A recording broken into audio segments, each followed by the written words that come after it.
Assalamualaikum warahmatullahi wabarakatuh. Apa kabar teman-teman semua? Semoga kita semua selalu dalam lindungan Allah Subhanahu wa taala ya. Dimudahkan segala urusannya, selalu bersyukur dan pastinya bahagia. Amin. Nah, kesempatan kali ini saya akan membagikan satu cerita. Seperti apa ceritanya? Mari kita mulai.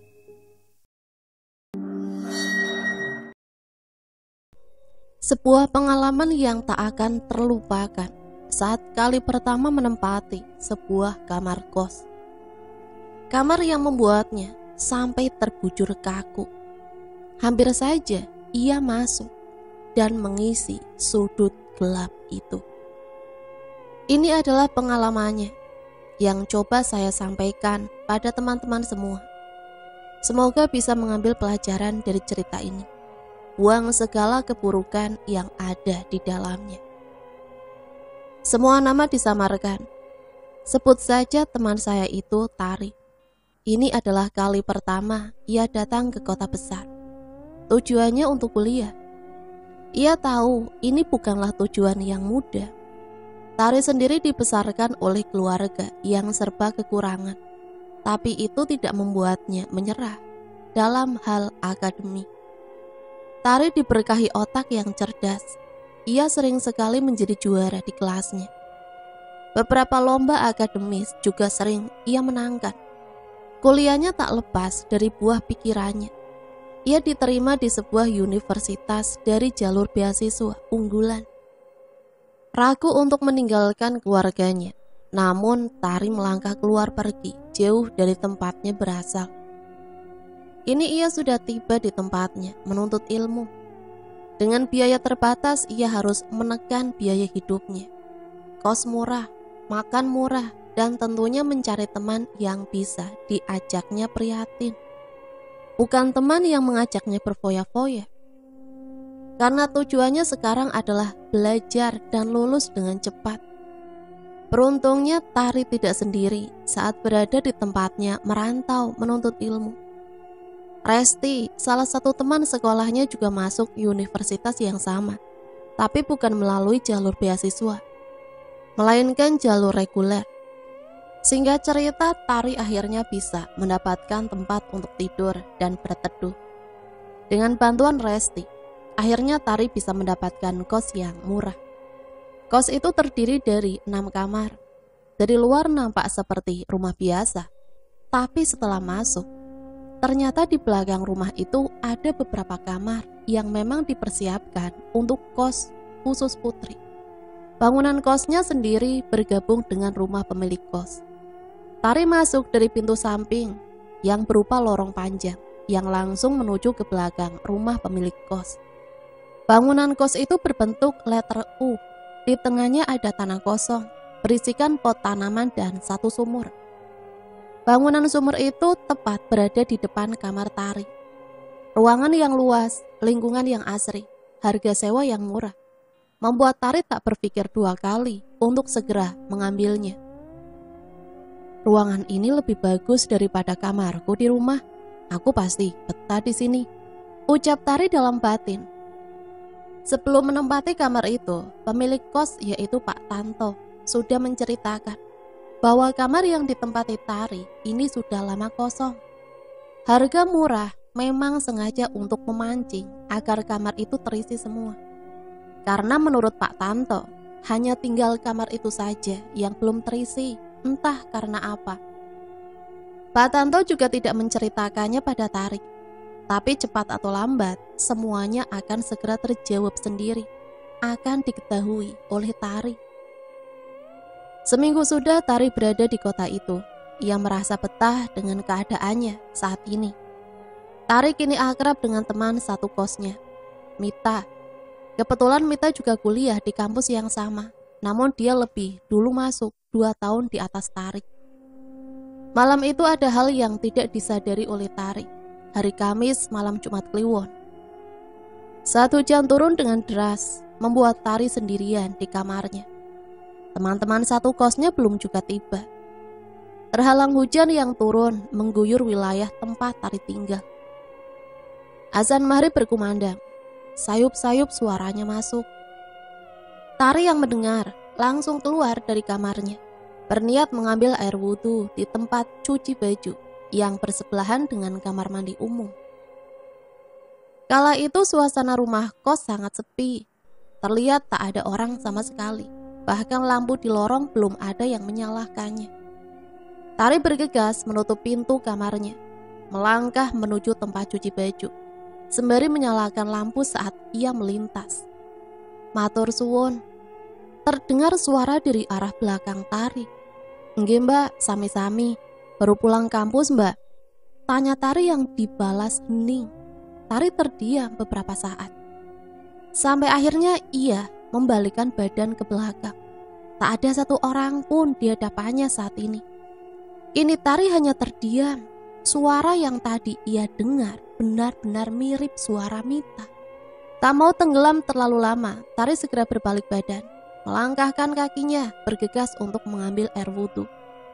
Doa setelahnya ia panjatkan, segera ia kembali berjalan ke kamarnya. Masih dengan keadaan santai, Tari tak begitu memikirkan kejadian barusan. Baginya mungkin hanya halusinasi. Setelahnya ia segera memakai rukuhnya, melaksanakan sholat maghrib dengan khusyuk. Hingga di rakaat akhir, ia mengucapkan salam, menolehkan kepalanya ke sebelah kiri. "Astagfirullah," ucapnya, lalu segera membalikkan wajahnya ke sebelah kanan. Ia terdiam menutup matanya. Tiba-tiba suara pintu terdengar, diketuk dari luar. Tari masih terdiam. Ia tidak berani memalingkan wajahnya. Rasa takut seakan menghantui pikirannya. Ada sesuatu yang mengganggu saat ia menoleh ke sebelah kiri. Arah jendela dengan tirai terbuka. Suara pintu diketuk kembali terdengar. Tari masih belum punya nyali memalingkan wajahnya. Siapa di luar?" Tanya Tari dengan suara setengah ketakutan. "Tar, ini Mita. Kamu udah makan belum? Aku bawakan nasi goreng." Jawab Mita yang ternyata sudah tiba. Kini ia berdiri di depan pintu kamar Tari. Mendengar hal itu, ia segera merapikan rukuhnya, melipat kembali sajadahnya, lalu keluar menemui temannya. "Walah Mita, tak kira siapa. Maaf lama, habis maghriban tadi." "Kenapa Ri? Tadi takut ya, sendirian?" Tanya Mita kembali dengan nada datar. "Takut apa? Gak ada apa-apa kok Mit." Makasih loh udah bawain nasi goreng, pas banget. Udah ambil sendok sama piring belum?" Tanya Tari yang dibalas Mita dengan gelengan kepala. "Yowis, aku ambilkan dulu piring sama sendok. Masuk Mit, makan di kamarku aja." Ucap Tari yang segera berlalu ke arah dapur. Tari berjalan mengitari sumur yang ada di tengah kosannya. Tak mau membuat Mita menunggu lama di dalam kamarnya. Sesegera mungkin, Tari mengambil peralatan yang dibutuhkan untuk makan. Sesampainya di dapur, Tari langsung mengambil sendok dan piring. Tak lupa ia juga mengisi botol air minum yang sudah kosong. Setelah selesai dengan kegiatannya itu, Tari bergegas kembali ke kamarnya. Langkahnya ia percepat, perutnya lumayan lapar. Sampai akhirnya, dari arah lorong menuju pintu keluar, ia dikagetkan oleh seseorang yang tiba-tiba melintas di depannya. "Astagfirullahaladzim, kaget aku Mit, ngapain kamu di sini?" Tanya Tari penasaran. Makanya Tar, lihat-lihat kalau lagi jalan, kenapa sih buru-buru?" Ucap Mita yang keheranan melihat tingkah temannya. "Loh, kok malah tanya? Yuk aku ambil sendok sama piring ini loh, buat makan nasi goreng." Ucap Tari dengan wajah bingung. "Walah, udah beli makanan toh. Padahal tak beliin bakso ini, kan enak hujan-hujan gini makan bakso." Terang Mita. "Sebentar Mit, gak lucu ini. Kamu itu tadi yang beli nasi goreng loh. Kok bisa-bisa malah beli bakso lagi?" Cecar Tari pada temannya. "Loh, aku gak beli nasi goreng. Aku tuh baru pulang dan bawa bakso buat makan kita kok." "Apa toh Tar? Kok gak jelas gini Ucap Mita yang mulai kebingungan dengan situasi saat ini. Mendengar penjelasan dari Mita, tiba-tiba tubuh Tari ambruk. Ia terduduk di lantai, wajahnya penuh ketakutan. Ia tak tahu lagi harus berbicara apa pada temannya itu. "Kenapa, Totar? Kamu kenapa? Kok malah duduk di lantai? Malah nangis gini? Ada apa, Tar?" ucap Mira yang kaget dengan sikap Tari. "Mit, ini beneran kamu kan, Mit? Benar kan?" ucap Tari sesegukan. "Iya, ini aku, Tar. Opo, Totar? Jangan bikin aku takut loh," ucap Mita dengan wajah penuh pertanyaan. "Kalau ini benar kamu, lalu yang di kamarku itu siapa, Mit?" Pertanyaan dari Tari semakin membuat Mita kebingungan dengan apa yang ingin disampaikan oleh temannya. Ia pun meminta Tari untuk lebih tenang terlebih dahulu, agar apa yang disampaikannya bisa ia mengerti. "Ayo, ikut di kamarku," ucap Tari singkat. Kemudian ia membawa Mita ke kamarnya. Terlihat tak ada orang lain di dalamnya, hanya kasur dan beberapa perkakas milik Tari yang terdapat di dalamnya. Tiba-tiba angin bertiup kencang dari luar, dinginnya seperti menampar kulit mereka. "Kosong, Tar? Ada apa sih? Kamu kenapa sebenarnya?" Mita masih belum juga mengerti dengan kondisi saat ini, dengan apa yang sebenarnya dialami oleh Tari. "Kamu itu tadi udah datang ke kamar bawa nasi goreng.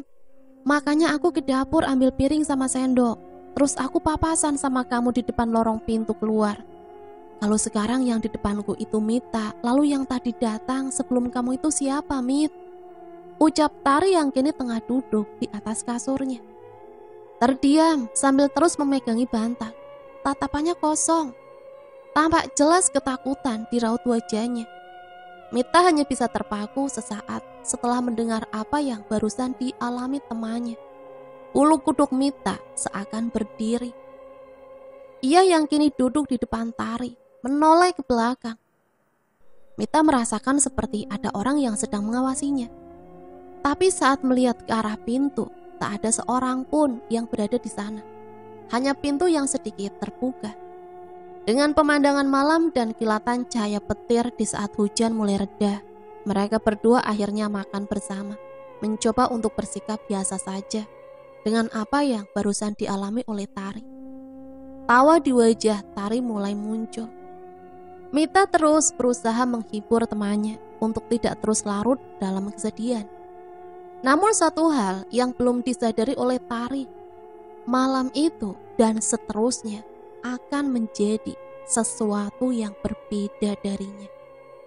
Setelah merasa lebih baik, akhirnya Tari mencoba untuk memberanikan diri. Berpikir mungkin apa yang dialaminya ini hanya akan terjadi sekali seumur hidup. Akhirnya Mita bisa kembali ke kamarnya untuk beristirahat, sedangkan Tari yang kini sudah lebih tenang, sudah bisa ditinggal oleh temannya. Suasana kos saat ini mendadak ramai. Banyak dari lainnya sudah pulang dari tempat mereka berkegiatan. Suasana kos yang tadi sepi kini berubah jadi lebih hangat dengan kedatangan penghuni lainnya. Tari merasa segalanya sudah membaik saat ini. Malam semakin larut, bunyi binatang malam terdengar jelas di sekitaran kos. Tari sudah membersihkan diri, sudah bersiap untuk menuju alam mimpi.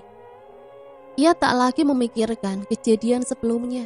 Bercerita dan bercanda dengan penghuni kos lain membuat Tari dengan mudah melupakan kejadian ganjil kala maghrib tadi.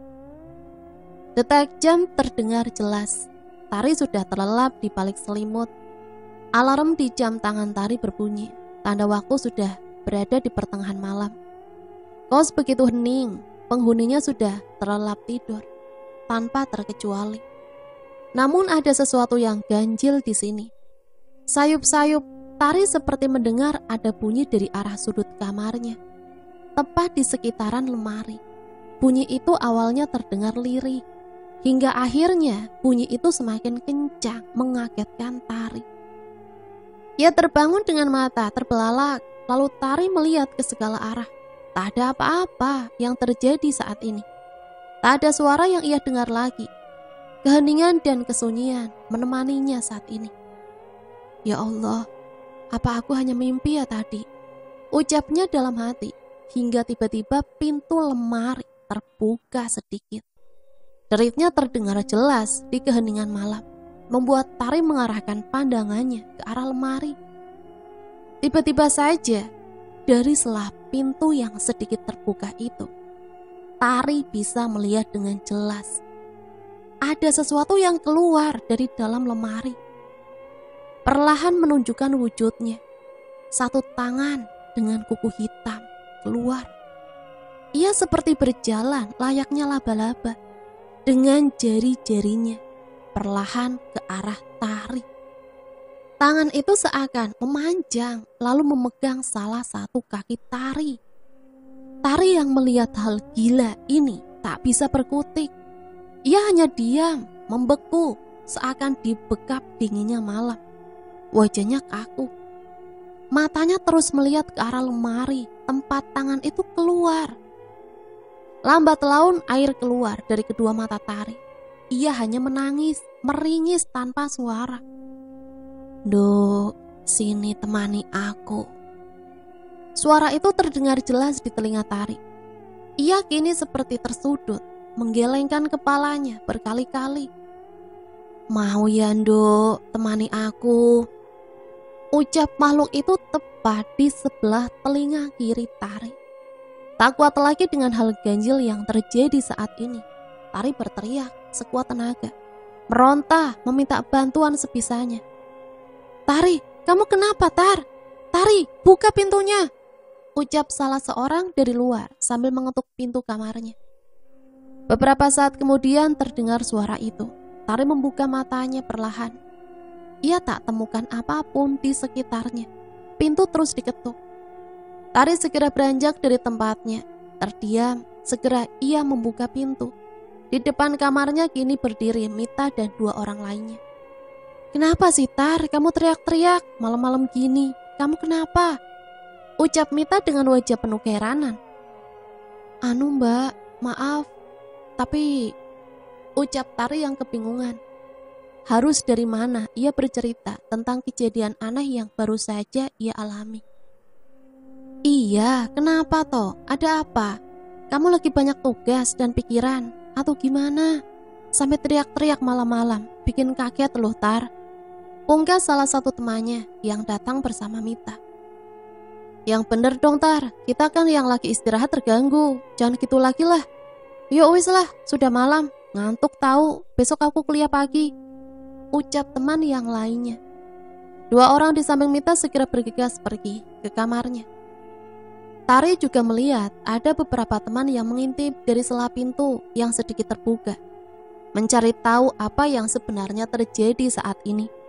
Sedangkan Mita masih berdiri menatap heran keadaan temannya yang saat ini masih terdiam, tak bisa menjawab pertanyaannya dengan jelas. "Kamu kenapa, Tar? Ngomong yang jelas. Barangkali aku bisa bantu." Ucap Mita dengan lebih lembut dan terus mencoba menenangkan Tari. "Tadi, Mit, ada yang..." Belum juga Tari menjelaskan kejadian sebenarnya, matanya menangkap sesuatu. Seperti muncul dari dalam sumur yang ada di depan kamarnya. Sosoknya hanya terlihat setengah kepala. Hanya terlihat rambut bagian atas. Ia seperti ingin menampakkan diri.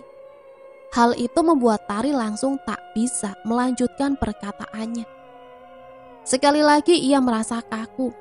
Lalu perlahan tangan kanannya ia angkat sejajar dada, menunjuk ke arah belakang Mita. Mita yang melihat tingkah aneh Tari langsung menoleh ke belakang. Tak ada apapun yang ditemui Mita. Hanya sumur tua yang ditutup. Atasnya terdapat pot yang berisi tanaman hias.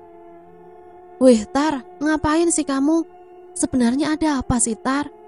Ucap Mita yang merasa kebingungan dengan sikap aneh Tari. Tiba-tiba Tari menangis. Ia langsung memeluk Mita. Tangisnya pecah. Ia mencoba menahan suaranya agar tidak mengganggu yang lainnya. "Mit, aku takut. Ada yang ganggu, Mit. Ada hantu di kamarku." Ucap Tari yang sambil terus memeluk Mita. "Ya sudah, aku tak tidur di kamarmu ya, tak temenin." Ucap Mita sambil terus menenangkan Tari. Setelahnya Mita masuk ke kamar Tari, menemaninya. Tari nampak lebih tenang dari sebelumnya. Jam terlihat pukul 1 dini hari. Sudah selarut ini, namun kejadian barusan masih membekas di ingatan Tari. Dengan paksa Tari terus mencoba memejamkan mata sebisanya. Tari terbangun, ia duduk di kasurnya, menyibak rambutnya. Lalu segera bangkit dari tempatnya tertidur. Mita tak ada di kamar, mungkin ia sudah pergi ke kamarnya atau berkumpul di meja makan bersama yang lainnya. Tari lekas keluar setelah selesai merapikan tempat tidur.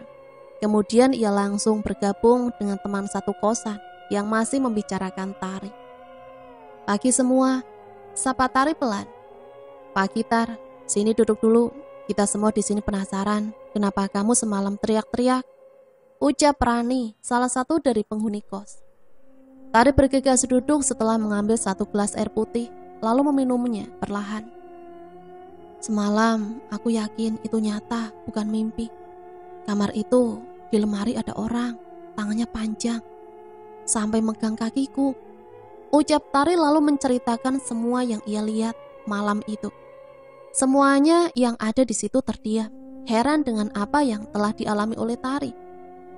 "Aku gak kaget, dulu pernah kayak gitu," ucap Rani sambil terus mengunyah biskuit yang ada di depannya. Semuanya makin terdiam. "Maksudnya gimana Mbak?" tanya Mita. "Aku udah lama ngekos di sini, tahu alasannya, kamarnya Tari harga sewanya murah," ucap Rani yang dibalas dengan gelengan semua penghuni kos yang ada di meja makan. Orang yang tinggal di kamar itu selama seminggu pasti dapat kejadian aneh. Dulu pernah ada yang begitu, sampai akhirnya kamar itu kosong lama, ucap Rani melanjutkan ceritanya. "Lah, kenapa bisa seperti itu Mbak?" tanya Tari penasaran. "Lah gak tahu, kok tanya saya? Gak paham aku Tar. Banyakin doa aja, lumayan kalau bisa bertahan di kamar itu. Pengeluaran sewa tempat jadi lebih murah," jawab Rani sambil cengengesan, lalu memakan biskuit yang ada di hadapannya lagi. "Anu Mbak, saya juga mau tanya," ucap Sinta, penghuni kos yang kamarnya tepat di sebelah Tari. "Tanya apa Sin?" tanya Tari. "Mbak, kamu suka nyanyiin lagu Jawa ya? Lagu Jawa lama. Aku sering dengar dari ruanganmu soalnya Mbak. Biasanya pas tengah malam Mbak," ungkap Sinta yang dibalas dengan kerutan di dahi Tari. "Aku aja gak hafal lagu Jawa macam campur sari Sin, apalagi lagu Jawa kuno. Yang bener kamu," jawab Tari. "Bener Mbak, beneran. Aku sering dengar ada suara orang nyanyi malam-malam dari kamarmu. Kecuali semalam, itu kamu teriak-teriak," jawab Sinta membuat semua yang berada di meja makan hening. Tak ingin terus membicarakan tersebut, Tari pun pergi ke tempat cuci pakaian. Ia berniat membilas pakaiannya yang sudah ia rendam semalaman. Saat ia mengangkat celana dalam, nampak jelas ada luka lebam berwarna keunguan di kakinya. "Tar, kakimu kenapa? Kamu habis jatuh?" tanya Mita yang terkejut melihat kaki Tari. "Ya Allah, kenapa ini kakiku?" seru Tari yang kemudian jongkok memeriksa kakinya. "Sakit Tar, kok sampai ungu gitu sih? Serem banget," ucap Rani. "Gak sakit, tapi kenapa ya kok ungu gini?" ucap Tari sambil terus mengingat-ingat apakah dirinya pernah terjatuh tapi tak sadar. Sampai akhirnya Tari mengingat sesuatu. Ia mengingat peristiwa semalam. Tari tak memikirkan apa yang terjadi pada kakinya. Ia segera melakukan kegiatan seperti biasanya. Tak ada sakit yang ia rasakan. Pikirnya lukanya akan hilang dengan sendirinya. Hari berlalu begitu cepat. 3 hari setelah kejadian, ada hal aneh yang dirasakan oleh Tari berlanjut. Kini luka lebam di kakinya seakan menyebar perlahan. Bercak ungu seperti menjalar di seluruh luka, membuat Tari khawatir akan hal ini. Sampai akhirnya ia jatuh sakit, tak bisa bergerak dari tempatnya tidur. "Res, tolong aku gak bisa kemana-mana, aku sakit Res," tulis Tari di layar handphonenya, mengabarkan pada teman SMA-nya tentang kondisi tubuh Tari saat ini. Resti yang menerima pesan dari Tari segera bergegas pergi ke tempat kosnya. Kebetulan jaraknya tidak terlalu jauh, masih di sekitaran kampus. Setelah tiba di kamar Tari, Resti segera memeriksa kondisi tubuh temannya yang ternyata sangat panas saat ia memegang kening Tari. "Bawa ke dokter ya, badanmu panas banget ini, Tar," ucap Resti setelah sampai di kamar Tari. "Res, apa gara-gara ini?" Tari menyibak selimut dan kini dengan jelas bercak berwarna ungu ini sudah menyebar dari semula di atas mata kaki menjalar ke atas hampir sampai ke lutut. "Kenapa ini, Tar? Kok kakimu banyak ungu-ungu gini? Kamu infeksi atau keracunan, tah?" tanya Resti panik melihat kondisi kaki temannya.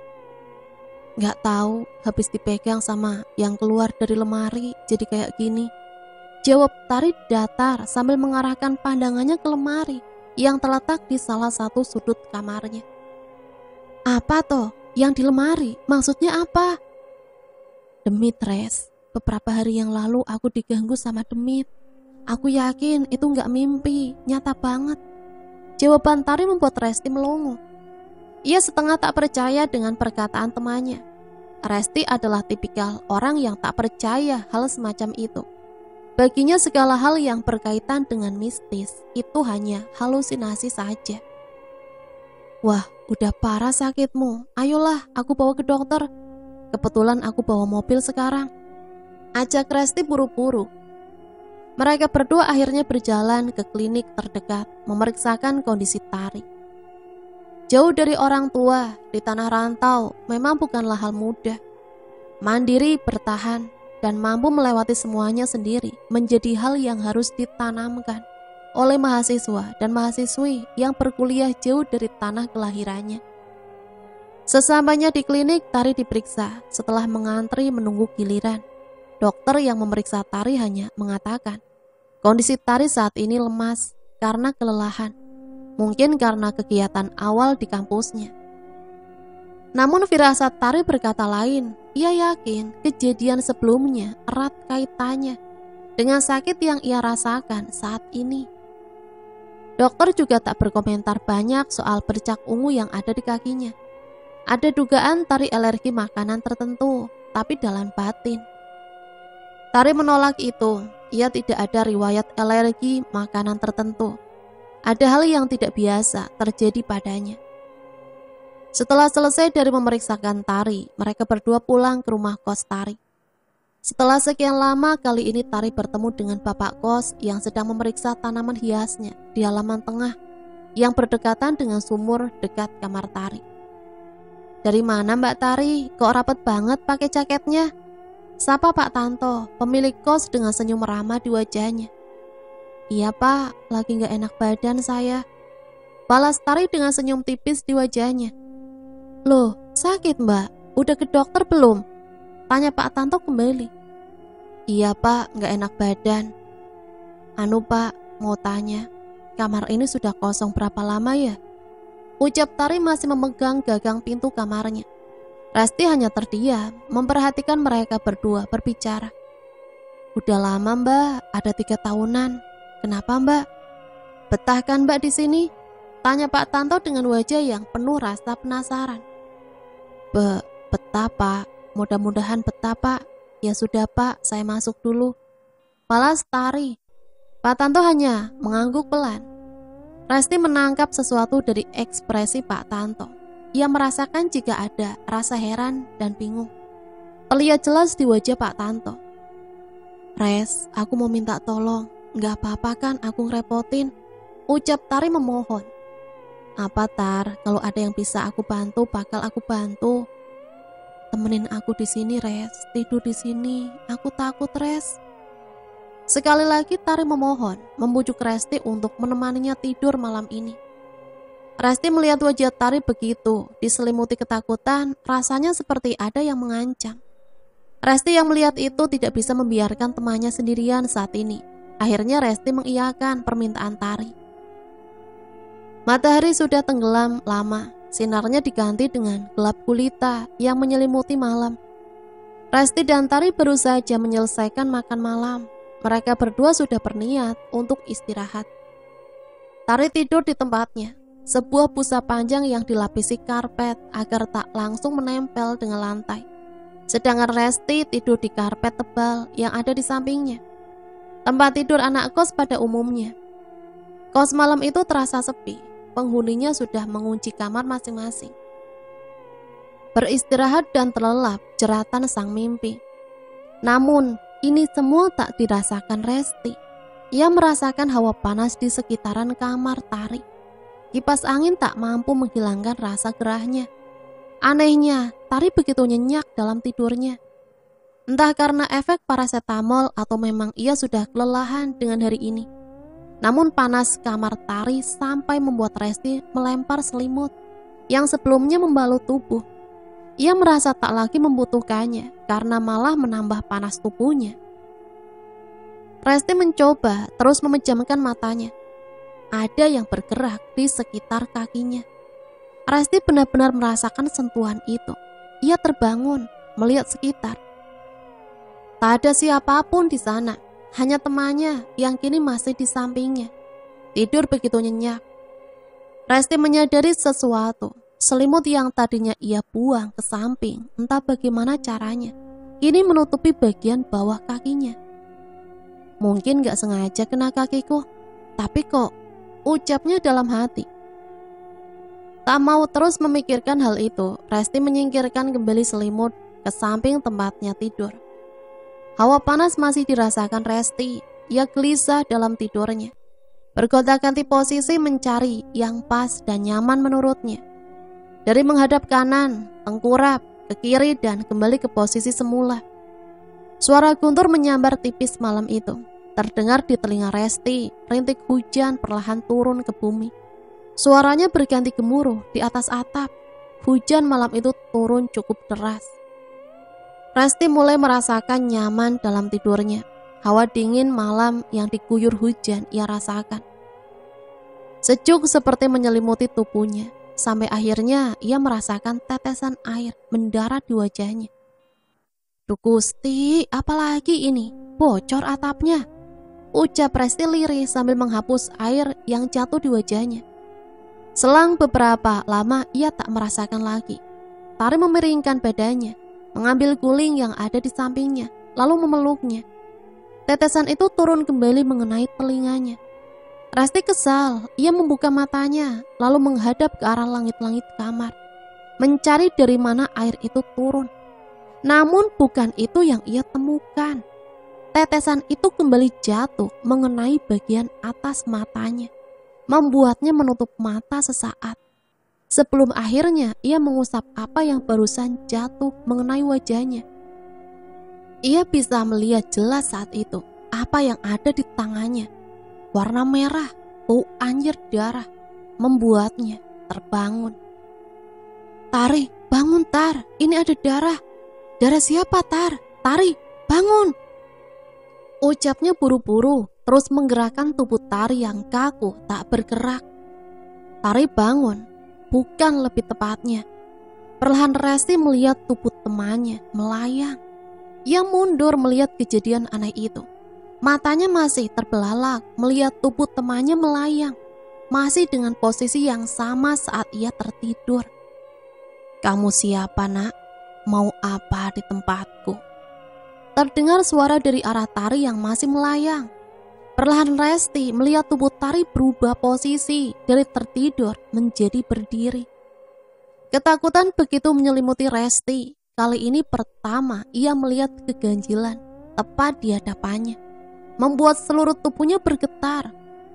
Resti berusaha mengucap apapun, ingin berteriak meminta pertolongan, berharap akan ada yang mendengarnya dan segera menolongnya. Namun usahanya sia-sia. Ia sama sekali tak bisa menggerakkan bibirnya. Sebenarnya kamu ini siapa, Nduk? Mau apa kamu kesini? Suara itu terdengar lagi, tepat berasal dari arah Tari. Kini Resti melihat Tari melayang dengan posisi badan setengah berdiri. Setelahnya, ia melihat tubuh Tari layaknya dijatuhkan dari atas. Suara itu terdengar jelas. Resti memundurkan tubuhnya kembali.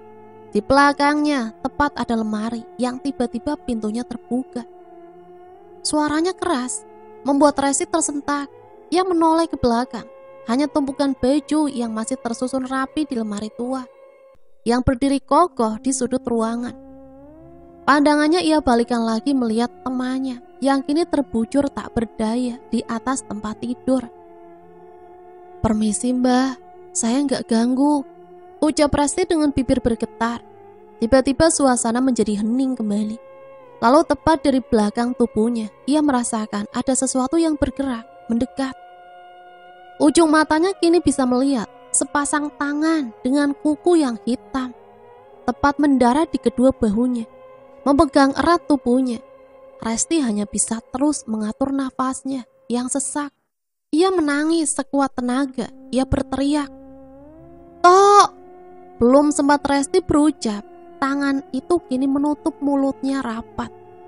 Mati-matian Resti melepaskannya. Seluruh tubuhnya ia gerakkan. Kakinya terus mengejang. Kini matanya menangkap sesuatu dari arah depan. Tari terbangun. Tiba-tiba ia seperti bersenandung. Entah apa yang ia nyanyikan. Terdengar seperti tembang Jawa kuno yang bahasanya sulit dimengerti oleh Resti. Kini Tari terdiam setelah mengucapkan satu kalimat terakhir yang didengar oleh Resti. "Among ing pati."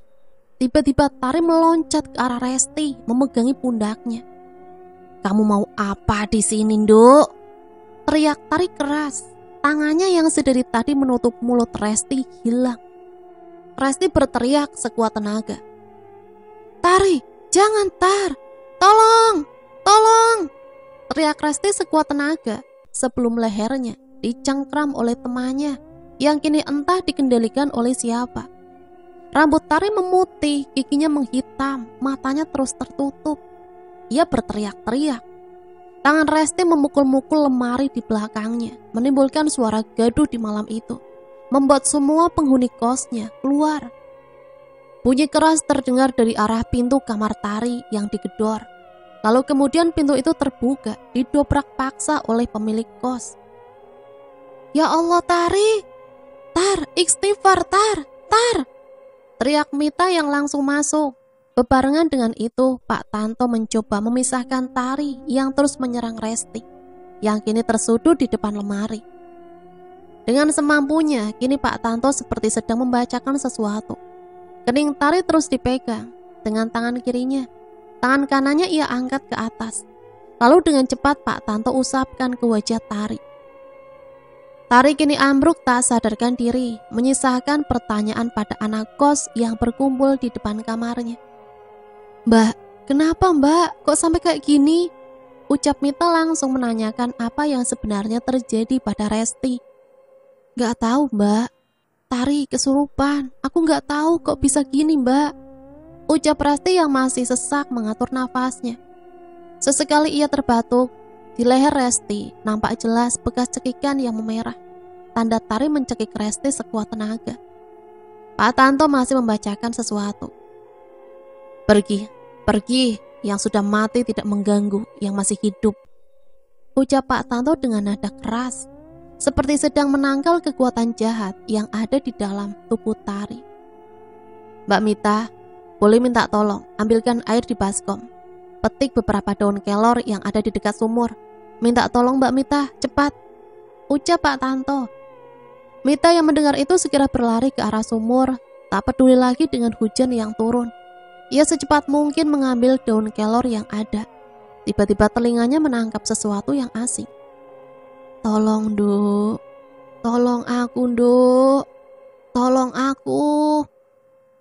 Suara itu terdengar persis dari arah dalam sumur.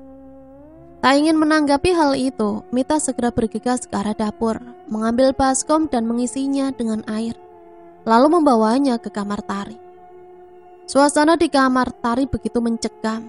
Tari masih belum sadarkan diri, sedangkan Resti masih menangis, yang terus ditenangkan oleh Sinta dan Dian.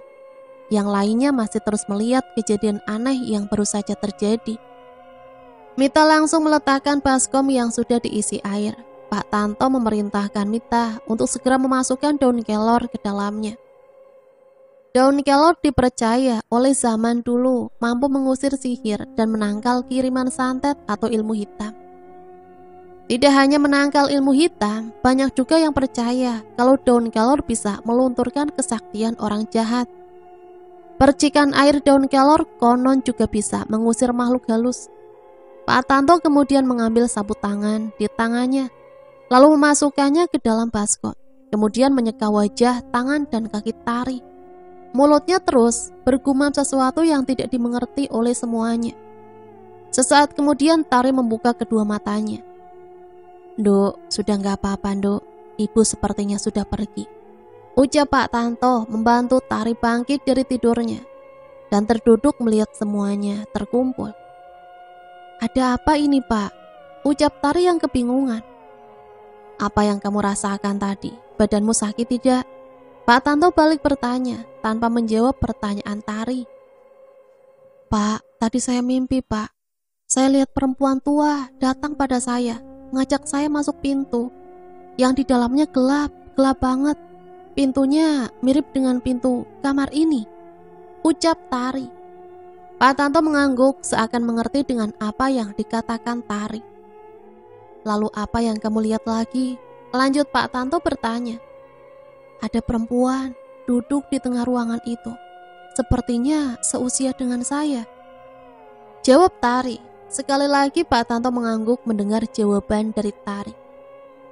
"Ternyata jenengan masih di sini, Bu. Belum puas juga dengan apa yang dulu pernah jenengan lakukan pada kami," ucap Pak Tanto lirih yang masih bisa terdengar oleh orang yang berada di dekatnya. Tari memuntahkan sesuatu, cairan kental berwarna hitam keluar dari mulutnya. Kaki kirinya berubah warna, tak ada bercak lagi. Tapi kini dari mata kaki sampai lutut, kakinya berubah hitam. "Pak, Tari kenapa, Pak?" teriak Mita yang terus memandang Tari. Sesaat tak ada jawaban yang keluar dari mulut Pak Tanto. Ia juga ikut terpaku melihat kondisi Tari saat ini. "Mbak Tari, saya nggak bisa menceritakannya sekarang. Tapi sebelum terlambat, luka Mbak Tari harus segera diobati," ucap Pak Tanto dengan nada bergetar. "Ya sudah, Pak, obati Tari sekarang. Tolong teman saya, Pak," ucap Rasis tengah teriak. "Nggak bisa di sini. Ini bukan sakit biasa. Mbak Tari harus ikut saya menemui seseorang yang berada di ujung bagian selatan Pulau Jawa," ucap Pak Tanto datar. "Kenapa, Pak? Apa nggak bisa dibawa ke dokter?" tanya Mita. "Nggak bisa, Mbak. Ini bukan sakit biasa. Dan sekali lagi saya tidak bisa menceritakannya sekarang. Mbak Tari malam ini juga harus segera dibawa ke rumah beliau," jawab Pak Tanto berdiri sembari menunggu jawaban dari Tari yang masih lemas setelah mengeluarkan darah kental dari mulutnya. "Bawa saya, Pak. Tolong sembuhkan saya. Tolong, Pak," ucap Tari memohon. Malam itu juga Tari dibawa oleh Pak Tanto. Untuk menemani dalam perjalanan, Mita dan Resti ikut mengantar Tari. Malam itu di tengah hujan yang masih turun, Pak Tanto, Tari, Mita, dan Resti berangkat menggunakan mobil. Kilat petir sesekali keluar, seperti menyambut mereka semua. Jalanan yang harus dilewati saat itu berbeda dengan saat ini, yang biasa ditempuh dengan jalan tol. Jalanan saat itu melewati beberapa hutan, berkelok dan berbukit. Jalanan yang licin karena hujan seakan sempurna menambah kengerian perjalanan malam itu. "Pak, ceritakan pada kami sebenarnya ada apa? Apa yang Bapak rencanakan? Saya sudah menghubungi orang tua Tari, Pak. Kalau Bapak macam-macam, Bapak nggak akan selamat," ucap Resti mengancam Pak Tanto yang terus melihat jalan yang berada di depannya. "Saya nggak ada maksud apa-apa. Saya nggak ada maksud untuk mencelakai Mbak Tari. Nggak ada niat itu sama sekali," ucapnya pelan. "Lalu kenapa teman saya jadi seperti ini, Pak? Sekarat, sakit nggak jelas seperti ini," ucap Resti lagi. "Mbak, saya konsentrasi nyetir dulu. Mbak percaya saya nggak akan mencelakai kalian bertiga. Tolong percaya saya. Demi kesembuhan Mbak Tari, ini harus cepat ditangani. Kalau terlambat..." Pak Tanto menghentikan ucapannya. Wajahnya terlihat memikirkan sesuatu. "Kenapa, Pak? Kenapa kalau terlambat?" tanya Resti memburu. "Nyawa Mbak Tari gak akan tertolong, Mbak," jawab Pak Tanto membuat hening semuanya yang berada di mobil. Mendengar jawaban itu, Resti dan Mita hanya bisa menelan ludahnya. Tak disangka nyawa temannya saat ini benar-benar dalam bahaya. Resti mencoba percaya dengan Pak Tanto, namun ia tetap waspada. Karena ini kali pertama Resti pergi ke tempat asing bersama orang asing. Tari masih terbaring di kursi belakang, kepalanya masih dipegangi oleh Resti. Mita di depan dengan Pak Tanto. Mereka semua terjaga satu sama lain, namun tatapan Tari tampak kosong. Sedari tadi ia hanya terdiam, tak bersuara, entah karena lemas atau karena sesuatu yang lain. Tanpa terasa setengah perjalanan sudah mereka tempuh. Gapura selamat datang menyambut mereka. Tanda perjalanan sudah sampai di kota lain. Hujan rintik masih terus turun. Pak Tanto membawa mobilnya dengan sangat hati-hati karena kondisi jalan yang masih naik turun dan licin. Saya nggak mau. Tolong lepaskan saya, ucap Tari mengigau. Keringatnya keluar deras, suhu badannya meninggi. Resti masih terus mengusap wajah, tangan dan kaki Tari dengan air yang dicampur daun kelor. Sebentar lagi sampai, ditahan ya Mbak, saya usahakan secepatnya, jawab Pak Tanto. Dari raut wajah Pak Tanto tampak rasa khawatir akan keadaan Tari. Semua itu terlihat jelas di mata Mita, yang sedari tadi mengajak bicara Pak Tanto agar dia tidak mengantuk saat perjalanan. Tiba-tiba saja jalanan menjadi terang, padahal sedari tadi gelap gulita. Hanya lampu mobil yang menyorot jalan. Satu-satunya cahaya yang menuntun mereka. Itu mobil di belakang pakai lampu jauh ya, terang banget, bikin silau, ucap Resti. Ya Pak, agak mikir Pak, kayaknya dia mau lewat, tambah Mita. Enggak Mbak, yang mau lewat bukan mobil, jawab Pak Tanto, membuat Mita dan Resti saling pandang. Merasa ada yang aneh dari jawaban Pak Tanto. Jangan kaget sama yang mau lewat Mbak. Di daerah ini, di sepanjang jalan lurus di tengah hutan jati ini, memang sering muncul kalau malam, tambah Pak Tanto. Seketika cahaya yang terang itu bergerak maju, perlahan mendahului mobil mereka. Mita dan Resti terbelalak melihat hal ganjil di hadapannya mereka saat ini.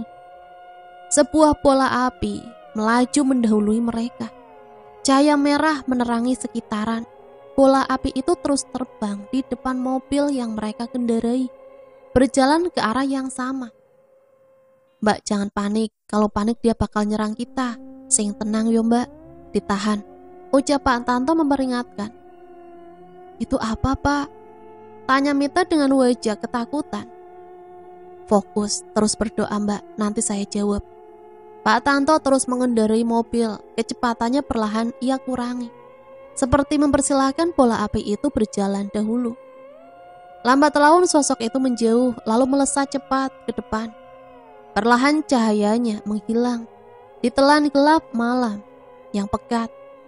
Kabut tebal tiba-tiba saja turun, mengganggu pandangan sesaat. Kini mereka berjalan sendiri lagi di tengah hutan jati yang sepi. Pak, tadi itu apa Pak? Tanya Resti lirih. Banaspati, salah satu sosok hantu penunggu hutan ini. Bentuknya bola api. Kalau kita teriak, takut, panik, dia akan berbalik mengejar dan menyerang kita, ucap Pak Tanto menjawab pertanyaan Mita. Gusti, sebenarnya kita mau dibawa kemana sih Pak? Kok lewat tempat wingit kayak gini? Ucap Resti, wajahnya tampak khawatir kali ini. Ke rumah paman saya, beliau yang bisa mengobati Mbak Tari. Saya belum mampu kalau harus berurusan dengan hal ini, jawab Pak Tanto tenang. Mbak percaya sama saya nggak akan mencelakai kalian. Ini bentuk tanggung jawab saya pada penghuni kos. Salah saya yang membuka kamar itu dan menyewakannya. Mobil terus melaju tenang. Jalanan yang masih basah membuat lajunya lambat melewati sebuah jembatan yang berdiri kokoh. Pak Tanto beberapa kali membunyikan klakson sebelum melewatinya. Malam semakin larut saja. Dari balik pepohonan yang berjajar, terasa seperti ada yang mengawasi kedatangan mereka. Resti menatap ke arah keluar dari balik bayangan pepohonan yang berjajar rapi. Ia merasakan sesuatu. Beberapa kali ia seperti melihat 2 titik merah dari kejauhan, membuat ia bergidik ngeri. Mobil tiba-tiba melambat sampai akhirnya berhenti. Ia merasakan sesuatu. Beberapa kali ia seperti melihat 2 titik merah dari kejauhan, membuat ia bergidik ngeri. Mobil tiba-tiba melambat, sampai akhirnya berhenti. "Pak, kenapa itu Pak? Kok berhenti? Mogok tak Pak?" tanya Mita. Pak Tanto hanya terdiam, pandangannya terus melihat ke arah depan. Seperti ada sesuatu yang ia perhatikan. "Pak, mogok tak mobilnya?" "Duh Gusti, Pak, kok diam aja?" tanya Resti panik. "Diam Mbak, kita berhenti sebentar," ucap Pak Tanto setengah berbisik. "Kenapa toh Pak? Ayo jalan, biar semua cepat selesai," timbal Mita. "Mbak, sebentar, ada yang mau lewat," ucap Pak Tanto sambil mengarahkan pandangannya ke depan, yang diikuti oleh Mita dan Resti. Sayup-sayup dari kejauhan terdengar sesuatu, seperti benda keras yang saling diadu. Kabut putih tiba-tiba turun dari posisi hutan sebelah kanan, perlahan menuju jalan. Tiba-tiba terdengar suara itu terdengar sangat jelas, walaupun mereka semua masih berada di dalam mobil. Tak lama sosok itu muncul dari dalam hutan, menyeberang secara bergerombolan, melintas dari sisi kanan dan sisi kiri. Mata mereka semua tertuju ke arah depan, melihat kejadian aneh yang terjadi di jalan. Entah jumlahnya berapa, mereka semua bisa melihat dengan jelas. Gerombolan tengkorak manusia berjalan beriringan, benar-benar berjalan berkelompok. Bunyi tulang yang beradu terdengar jelas. Mita tak kuat lagi melihat kejadian itu. Ia segera menutup matanya, sedangkan Resti dan Pak Tanto masih tak bergeming. Hingga akhirnya gerombolan tengkorak itu selesai menyeberang jalan. "Apa itu Pak? Apa itu?" tanya Resti sambil menoleh ke arah Pak Tanto. Tak ada sepatah kata pun yang keluar dari mulut Pak Tanto.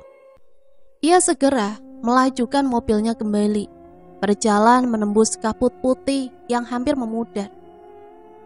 "Pak, apa tadi Pak?" tanya Resti kembali. Ada yang bilang mereka adalah korban yang dicor hidup-hidup saat pembangunan jembatan. Dijadikan tiang panjang sebagai syarat jembatan itu akan tetap kokoh berdiri, jawab Pak Tanto. "Pak, kita ini ke tempat yang benar kan Pak?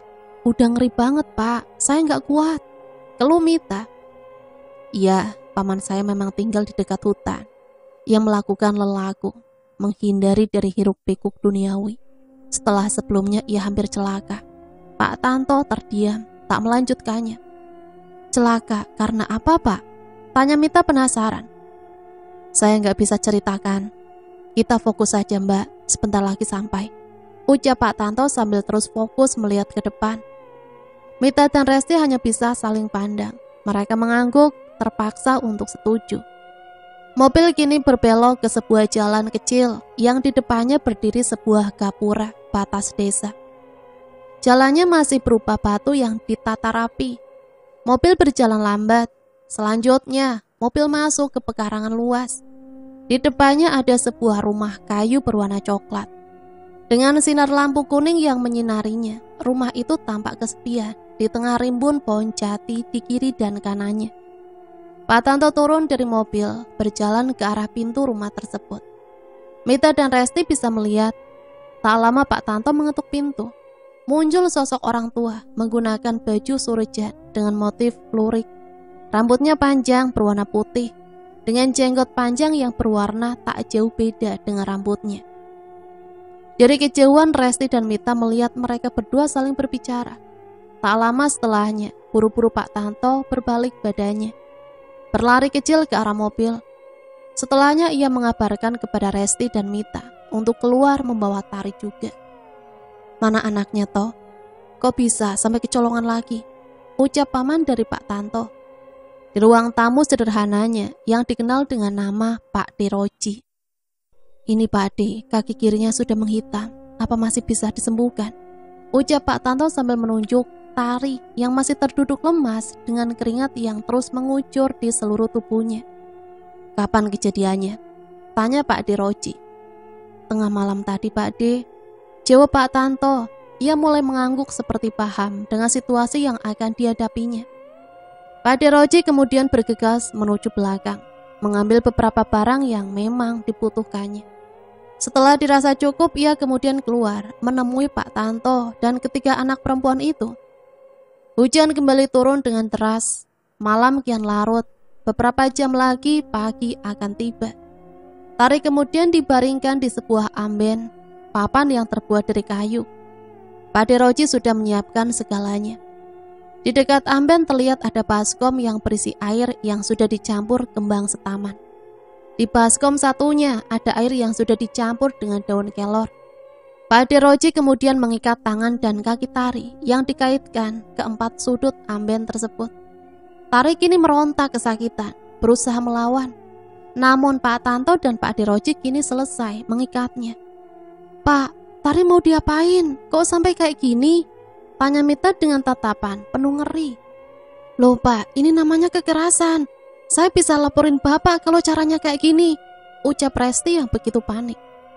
"Mbak Resti, Mbak Mita, maaf, hanya cara ini yang bisa dilakukan.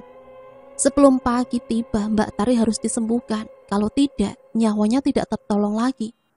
Sekali lagi saya mohon berikan saya waktu untuk menyembuhkan Mbak Tari.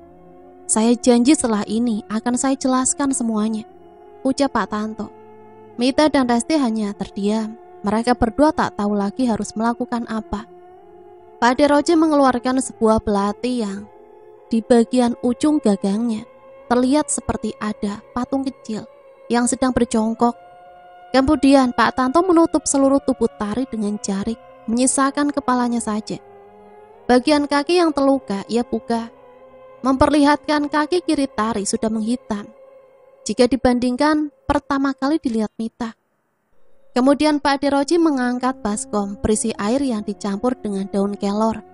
Ia cipratkan di sekitar tubuh Tari. Ini Tari meronta, terlihat kesakitan.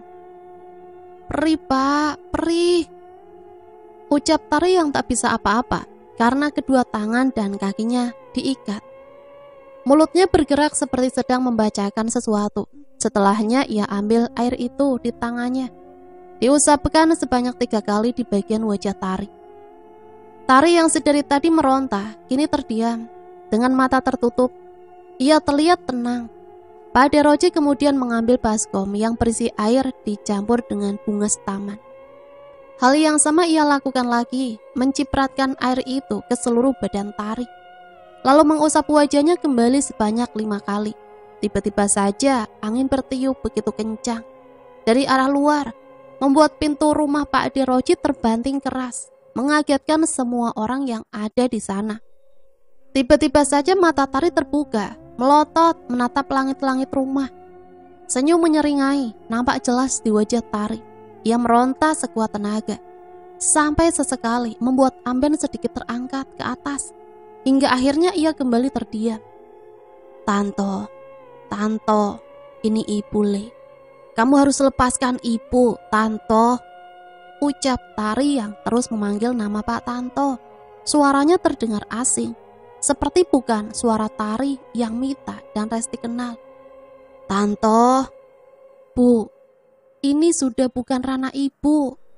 Ibu harus membayar karma yang sudah Ibu lakukan," ucap Pak Tanto terus memandangi Tari. "Anak ini harus ikut aku, Tok.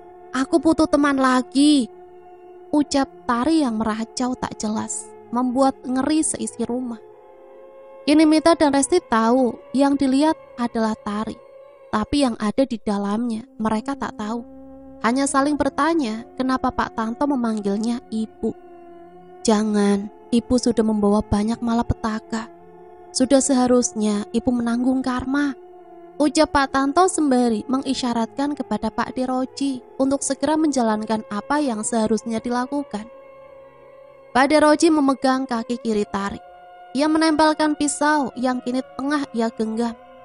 Tanpa menunggu lama, ia langsung merobek bagian belakang kaki Tari yang membuatnya meronta kesakitan, memberontak. Tari berteriak sekuat tenaga sampai membuat amben yang ia tempati bergetar hebat. Darah kental berwarna hitam keluar dari kaki yang kini menganga akibat sobekan pisau Pak Deroji. Darah itu jatuh tepat di sebuah wadah yang sudah dipersiapkan sebelumnya, mengucur deras ke bawah. Perlahan warna kulit kaki Tari yang menghitam berubah. Ia masih terus meronta sampai akhirnya suara teriakan dari Tari menghilang, seiring dengan darah hitam yang berganti merah. Saat itu juga Pak Deroji menempelkan pisau belatinya di luka yang terus mengeluarkan darah. "Tanto nggak sayang ibu tah?" ucap Tari pelan. "Maaf ibu, hanya ini yang bisa saya lakukan. Saya tidak ingin ada lagi nyawa yang melayang," ucap Pak Tanto sambil terus mengusap wajah Tari. Ia kini tak sadarkan diri. Pak Deroji menutup kaki dan wajah Tari dengan jarik. Sebelumnya ia mencipratkan sisa air bunga setaman dan juga air daun kelor di seluruh tubuh Tari, mulai dari atas kepala hingga ujung kaki sampai habis. "Pak, Tari kenapa? Kenapa ditutup kain seperti orang mati, Pak?" tanya Resti yang panik. "Gak apa-apa, temanmu sudah selamat," ucap Pak Deroji tenang. Tak lama kemudian tubuh Tari tersentak hebat hingga membuka sebuah kain jarik yang tadi menutupinya. Nafasnya kembali, ia merasakan sesak yang begitu berat di dadanya. Ia seperti orang yang terbangun dari tidurnya setelah mimpi buruk yang menyerang. Tari kini duduk. Melihat sekitar, ia seperti linglung, bingung dengan keadaan saat ini. "Res, Mbak Mita, ini ada apa? Kita di mana?" Pak Tanto," ucap Tari lemas. "Alhamdulillah Mbak, kamu sudah kembali," sambut Pak Tanto dengan senyum tipis di wajahnya. "Tari, ya Allah Tar, kamu kenapa kok sampai kayak gini?" ucap Resti. "Yang penting sekarang Tari sudah sadar, Res," ucap Mita. "Sebenarnya ini kenapa toh Pak? Kami bingung dengan keadaan ini," timpal Resti. Mendengar pertanyaan Resti, Pak Tanto hanya terdiam sembari ia berjalan menuju kursi kayu dekat jendela. Ia nampak bingung untuk memulai ceritanya. Kokok ayam terdengar jelas, suasana hening. Semua menunggu Pak Tanto membuka mulutnya, menepati janjinya untuk menjelaskan semuanya. "Ceritakan saja toh, ceritakan saja tentang ibumu, tentang adikmu yang sudah salah jalan," ucap Pak Deroji. Semua orang masih memandangi Pak Tanto yang terus memainkan jari jemarinya. Keraguan itu terlihat jelas. Angin pagi berhembus. Kedatangannya membawa bau tanah yang tersiram air hujan malam tadi, membuat suasana semakin sunyi setelah kejadian janggal yang terjadi. Pak Deroji membuka kain jarik yang menutupi Tari. Luka di kakinya yang tadi terbuka kini hilang tanpa bekas. Semua yang melihatnya heran. Tari yang sedari tadi tidak sadarkan diri, tidak tahu kalau kakinya disayat dan mengeluarkan darah yang begitu banyak. "Loh Pak, kok lukanya hilang?" tanya Mita dengan wajah bingungnya. "Tadi itu bukan kulit nak Tari yang saya iris. Kulit yang sudah berwarna hitam itu adalah kulit sosok yang masuk perlahan ke tubuh nak Tari," ucap Pak Deroji. Rasti lalu mengajak Tari untuk mengganti pakaian yang basah. Setelah selesai, mereka berdua kemudian kembali lagi duduk di kursi kayu yang ada di ruang tamu. Mereka tampak penasaran dengan apa yang akan diceritakan oleh Pak Tanto. Setelah terdiam cukup lama, Pak Tanto akhirnya membuka mulutnya. "Kamar Mbak Tari dulunya digunakan oleh ibu sebagai tempat pemujaan. Dulu kami adalah keluarga yang kaya dan terpandang. Segalanya ada, segalanya didapat. Ibu menukar jiwa dengan harta yang tak ada habisnya. Hingga akhirnya ibu pergi, Mbak, mati dengan keadaan yang menjijikkan di dalam kamar pemujaannya," ucap Pak Tanto tenang. "Maksudnya kamar itu bekas ritual pesugihan?" tanya Resti heran. Pak Tanto hanya bisa mengangguk sebagai jawaban atas pertanyaan Resti. Di kamar itu adalah tempat pemujaan, sedangkan di sumur itu adalah tempat mereka yang sudah mati dibuang, lanjut Pak Tanto. "Siapa yang ditumbalkan?" tanya Mita. "Orang-orang jalanan yang diangkat sebagai pembantu. Jika waktunya tiba, ibu akan menumbalkan mereka. Tak ada yang mencurigai. Karena ibu selalu bilang pembantunya kabur entah kemana, kepada tetangga yang bertanya. Pak Tanto menyalakan rokoknya. Ia menyebulkan asapnya ke atas. Pak Tanto, apa ibu adalah perempuan muda yang ayu yang duduk di tengah ruangan gelap itu? Tanya Tari. Maksudmu apa, Tar? Perempuan ayu? Tanya Mita. Iya, aku melihat dua perempuan. Yang satu dengan rambut putih dan berwajah menyeramkan. Sedangkan satunya duduk diam, masih muda. Itu adik saya, Mbak Tari. Dia juga akhirnya dikorbankan ibu di saat beliau tidak bisa memberikan tumbal, sesembahan untuk yang beliau sembah. Keluarga saya penuh dosa, Mbak. Tutup Pak Tanto dengan air mata yang kemudian keluar membasahi pipinya. Suasana menjadi sunyi, kicau burung pagi itu terdengar jelas. Perlahan cahaya sang mentari masuk, mulai menyinari. Pak, saya sempat ajak adik Pak Tanto berbicara. Saya ajak untuk keluar dari ruangan gelap itu saat pintu terbuka. Ucap Tari sambil meminum segelas teh hangat yang diambil Pak Diroji. Lalu apa katanya, Mbak? Dia menolak. Dia bilang, aku di sini saja menemani ibu yang kesepian. Jawab Tari pelan, menutup kejadian gila yang berlangsung semalam suntuk. Pengalaman ini membuat mereka bertiga tahu alasan kenapa kamar yang Tari tinggali tak pernah ada yang pernah sanggup untuk tinggal. Pak Tanto juga menceritakan sebelumnya kamar itu sudah dibersihkan oleh orang yang dianggap mampu. Tujuannya agar bisa ditinggali, tapi ternyata hasilnya nihil. Tari bercerita Pak Tanto tidak ada niat sedikit pun untuk mencelakai orang-orang yang tinggal di kosnya. Ia hanya ingin memulai semuanya dari awal. Harta yang ditinggalkan ibunya sudah menghilang, seperti habis secara tak masuk akal. Uang yang didapat dari hasil jual tanah warisan juga habis tak tersisa. Seperti angin yang berlalu begitu cepat. Rumah itu adalah yang tersisa. Ia ingin menggunakannya sebagai mata pencariannya. Kejadian ini membuat Tari dan yang lainnya tidak serta-merta membenci Pak Tanto. Ia kemudian pindah. Mita masih berada di kos itu saat Tari pergi. Kamar yang dulunya dipakai Tari diratakan dengan tanah. Sumur tua itu juga dihancurkan, membuat halaman kos tersebut menjadi lebih luas. Tak ada gangguan yang berarti di kos Pak Tanto sampai saat ini. Hanya saja kadang ada yang pernah bercerita melihat perempuan yang duduk sendirian di bangku taman bekas kamar Tari yang dihancurkan itu. Nah, itulah sepenggal cerita yang bisa saya bagikan. Semoga cerita ini bisa menemani hari-hari teman-teman semua ya. Dan sampai di sini saya pamit undur diri. Mohon maaf apabila banyak salah kata. Akhirul kalam, wassalamualaikum warahmatullahi wabarakatuh.